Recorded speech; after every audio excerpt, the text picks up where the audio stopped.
Bună ziua, oameni buni, sunt Gabriel Pro și astăzi o să fac o să facem un videoclip legat de o idee a unui abonat care a cerut-o în mai multe videoclipuri de la Uranium SMP. Domnul abonat a cerut în felul următor: să fac Minecraft Horror. La ce s-a referit prin Minecraft Horror? Să fie un modpack cu mai multe moduri horror. În episodul ăsta, dacă abonatul se uită la acest episod minunat, vreau să anunț că în episodul ăsta vom crea modpack-ul și în episodul următor ne vom juca pe el. Bun, hai să începem. Dacă vă place, nu uitați să dați like și subscribe și hai să-i dăm drumul. Ok, intrăm pe CurseForge, dăm create la modpack. O să selectăm versiunea 1.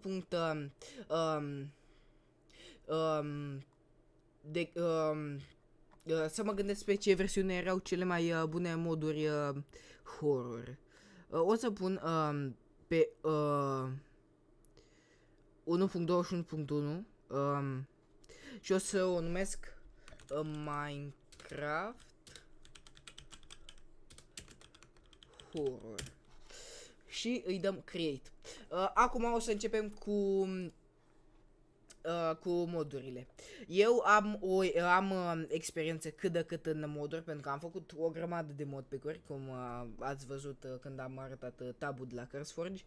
Ok, primul lucru o să începem cu categoria de mods, add content și hai să vedem.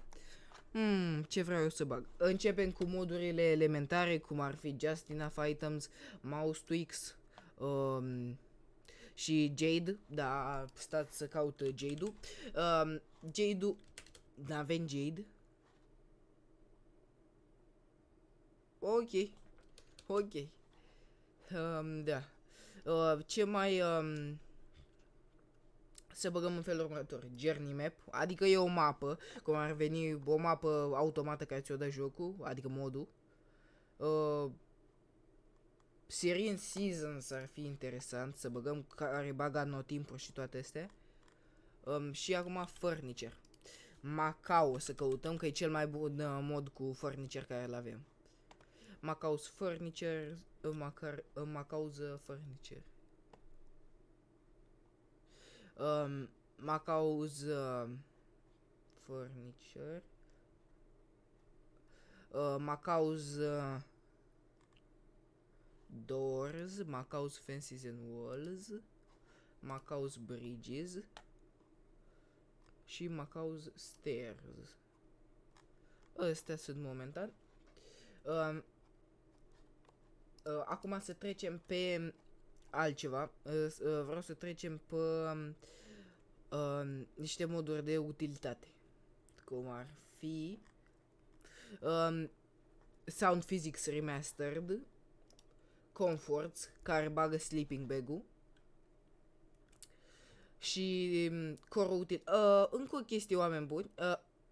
Ce văd eu aici este că core utilul este făcut de Corosus, unul dintre cei mai buni developeri de moduri, care a făcut Weather Storms and Tornadoes, cel mai bun mod cu tornade din existență, Zombie Awareness și el foarte bun, și Tropicraft bun și în general bun rău developerul.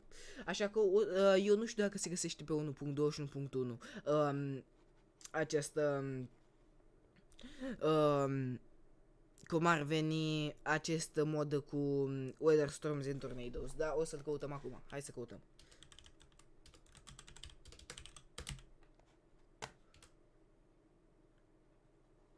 Expanded Weather 2. Expanded Weather 2 Dynamics is a new forge. Ok.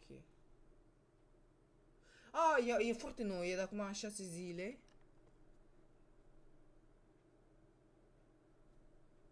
Ok. Stați să mai caut încă o dată ca să fiu sigur. Ok, nu o să ne băgăm pe aia pentru că chiar nu știu cum funcționează. Vreau să bag modurile de care sunt sigur că merg. O să băgăm ceva foarte destul de bun. Crash Assistant. Simple Voice Chat o să-l băgăm pentru că efectiv eu vreau să-i dau mod pe cu abonatului să se joace pe el, dacă vrea desigur. O să-l contactez să vedem ce zice. Hai să vedem. Macau Trapdoors, perfect. Și o să, da, acum oameni buni, începem cu modurile horror. Astea au fost de utilitate. Deci avem în felul următor: 15 moduri de utilitate. Hai să băgăm.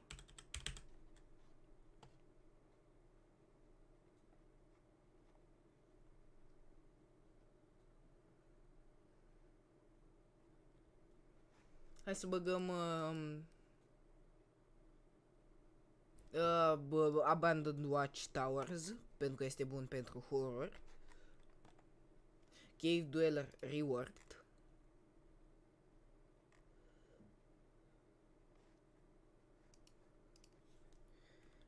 Și ceva cu... N-avem nimic cu Herobrine. Hai să vedem...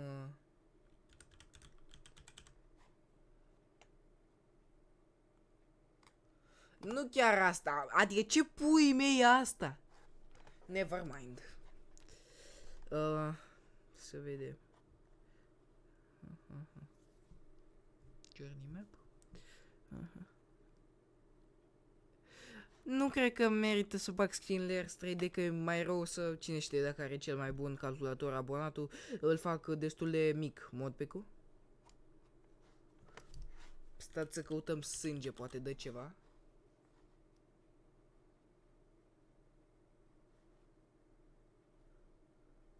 Zombie Awareness, da, ăsta e horror. V-am zis de mod, deci face Smart Zombies Move. Efectiv, când pui o torță jos, zombie o să vină de la 15 km. Nu chiar, dar ceva în gen. Ok? O să băgăm They're Coming de Zieder Z, pentru că este un mod foarte bun. Așa. Acum o să băgăm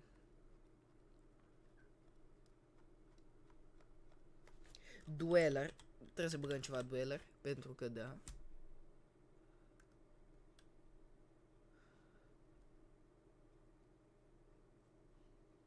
Mamă, frate. Doamne, ce e asta, frate? 100% o băgăm.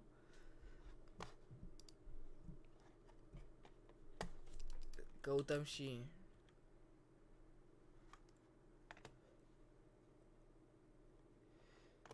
Desigur că trebuie să băgăm ușile astea, pentru că...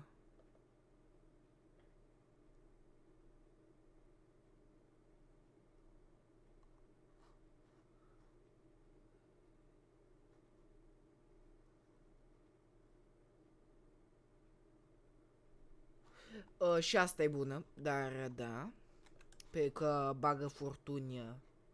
Dacă tot n-am băgat Weather Storm, se dornei de ustrea să băgăm ceva în genul. Să căutăm.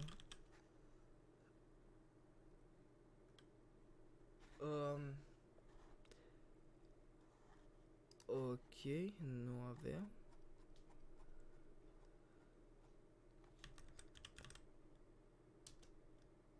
Era un mod mișto numit The Anomaly, dar pe versiunea aceasta se pare că nu este.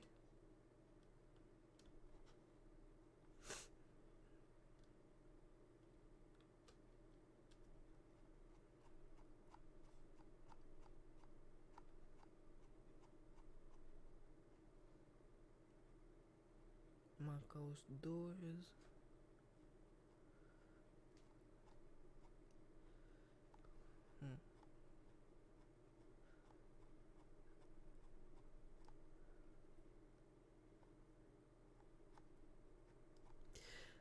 Tot legat de backpack-uri, nu trebuie să-l băgăm pe ăsta, mi-a adus aminte modul ăsta, dar nu trebuie să-l băgăm, trebuie să băgăm Sophisticated Backpacks, doar că nu-l găsesc. Să nu spui că nu e. Backpacks.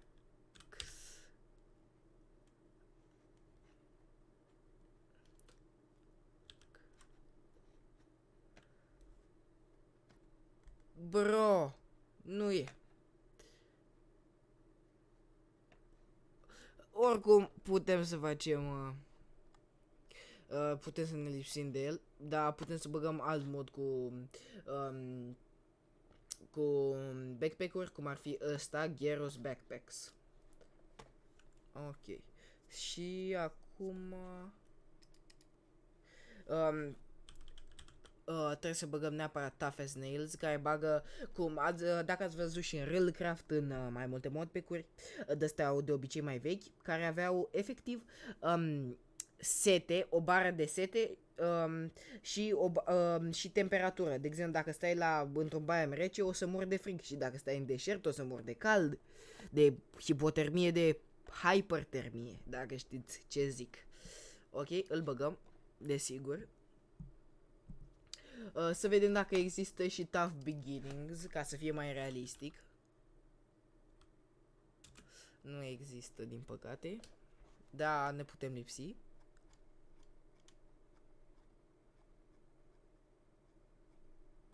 Chat Heads e destul de mișto, deci o să-l băgăm pentru că adaugă varietate.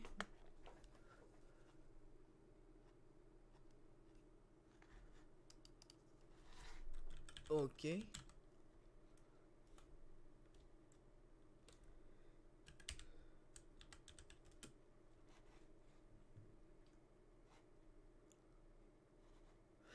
Ok, băgăm Slow Baby. Asta ar merge să o băgăm, da, într-un mod pe care să facă joc mai bun, nu acum.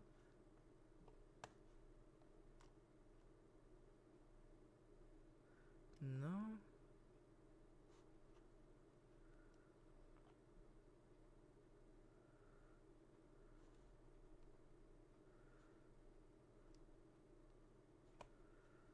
Ok, asta e bună.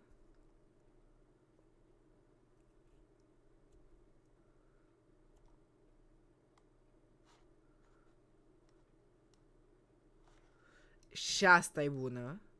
Ok.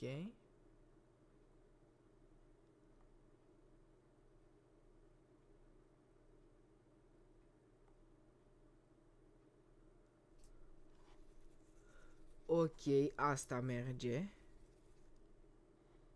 Și asta, o să băgăm multe moduri cu zombie, pentru că până la urmă zombie sunt horror, deci da.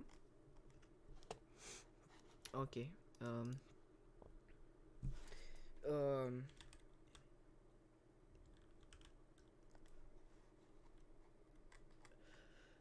um, acesta este, nu o să vă explic acum ce face, dar doar să știți că este um, foarte util.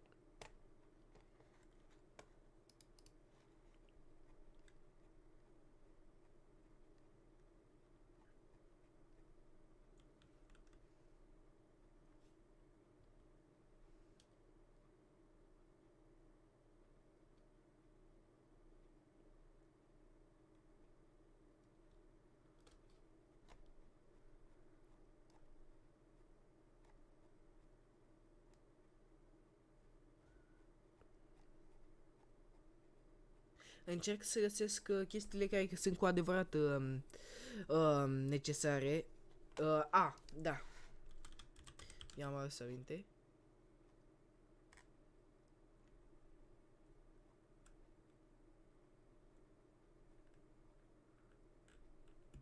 Ok. Era un mod Dynamic Trees, dar văd că nu este. Așa că noi o să căutăm frumos tree și o să-l băgăm pe acesta, Falling Tree. E când dai într-un copac, când rupi, nu mai este copac cu un aer, cade cum ar veni. Gen, se rupe tot. În Dynamic Trees cădea copacul realistic, băga multe tipuri de copaci și așa în continuare, dar nu-l avem. Util. Ok.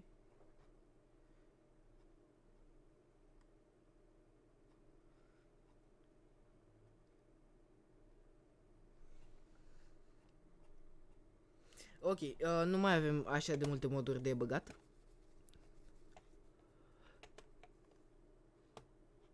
Falling Leaves ar intra foarte bine.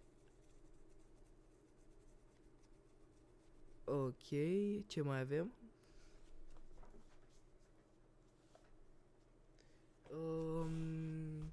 Formations. Mie îmi trece ceva mai mult horror.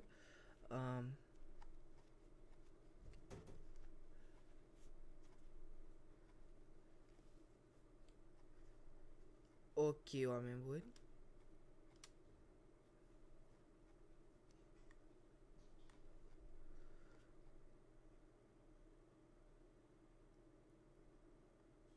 Antique Atlas era modul care îl căutam și bine că l-am găsit. Și Village Spawn Point nu o să fie băgat. Dacă mă gândesc mai bine, am zis că nu o să fie băgat, dar chestia e că la câte moduri rele am băgat, cred că ar fi bine să te spunezi într-un village. Hai bine că-l bag, ca să dau o șansă la om.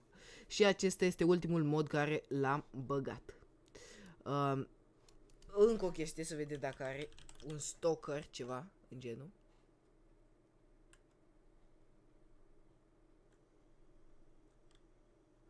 Ok. Ulu, ce asta? Nu o să-l băgăm.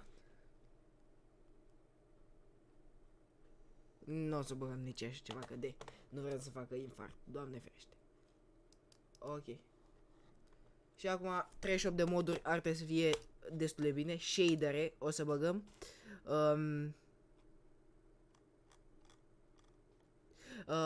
E un shader numit Fog. Cursed Fog, acesta este. Shader-ul și combinat cu toate modurile astea e vai de ăla care se joacă. Ok. Acesta este modpack-ul Minecraft Horror.